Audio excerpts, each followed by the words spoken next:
Assalamualaikum warahmatullahi wabarakatuh. Perkenalkan, nama saya Sulistiasari dengan NIM D01200053. Di video kali ini saya akan membahas tentang layanan bimbingan dan konseling di sekolah dasar.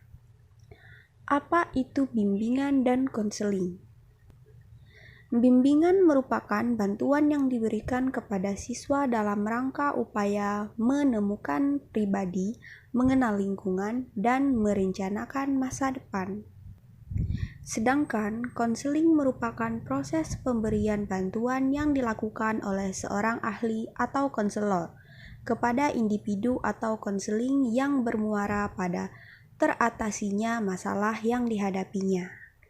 Sekarang kita beralih kepada prinsip-prinsip bimbingan. Prinsip bimbingan diberikan kepada individu yang sedang dalam proses berkembang. Diberikan kepada semua siswa, dilaksanakan dengan mempedulikan semua segi perkembangan siswa, fisik maupun psikis. Menekankan kemampuan individu, menentukan pilihan, dan bagian terpadu dari proses pendidikan, serta membantu siswa merealisasikan dirinya. Jenis layanan BK. Di sini jenis layanan BK terbagi menjadi 9, yaitu layanan orientasi, layanan informasi, layanan konten, layanan penempatan dan penyaluran, layanan konseling perorangan, layanan bimbingan kelompok, layanan konseling kelompok, konsultasi, dan yang terakhir ada mediasi. Sekarang kita beralih ke fungsi bimbingan konseling. Yang pertama ada pemahaman. Pentingnya pemahaman tentang dirinya, masalahnya, lingkungannya, dan pihak yang terkait. Kedua ada pencegahan. Menghindari timbulnya masalah, mempengaruhi peningkatan kemampuan dirinya, serta memberikan dukungan. Pengentasan, yaitu langkah berdasarkan diagnosis dan cara penyelesaiannya. Keempat ada pemeliharaan. Mempertahankan sesuatu agar tidak rusak atau merusak. 5.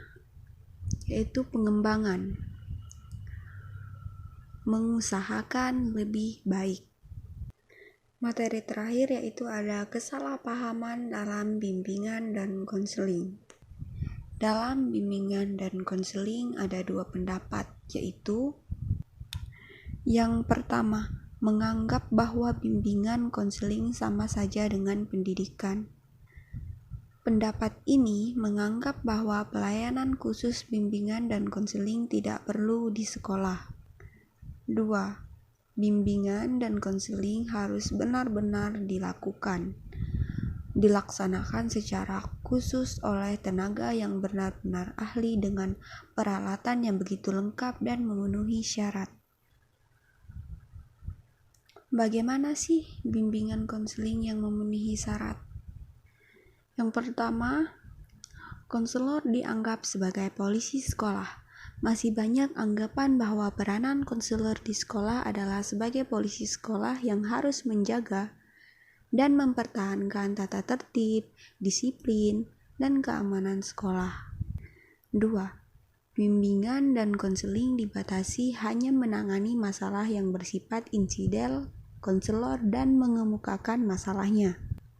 3. Bimbingan dan konseling dibatasi hanya untuk klien-klien tertentu saja. 4. Bimbingan dan konseling melayani orang sakit atau kurang normal. Bimbingan dan konseling hanya melayani orang normal yang mengalami masalah tertentu. 5. Konselor harus aktif, sedangkan pihak lain pasif.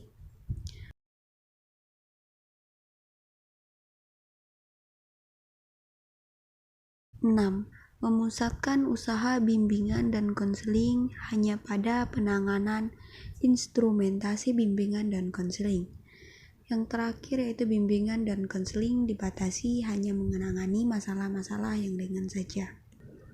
Baiklah, sekian video dari saya, kurang lebihnya saya mohon maaf. Akhir kata saya ucapkan wassalamualaikum warahmatullahi wabarakatuh.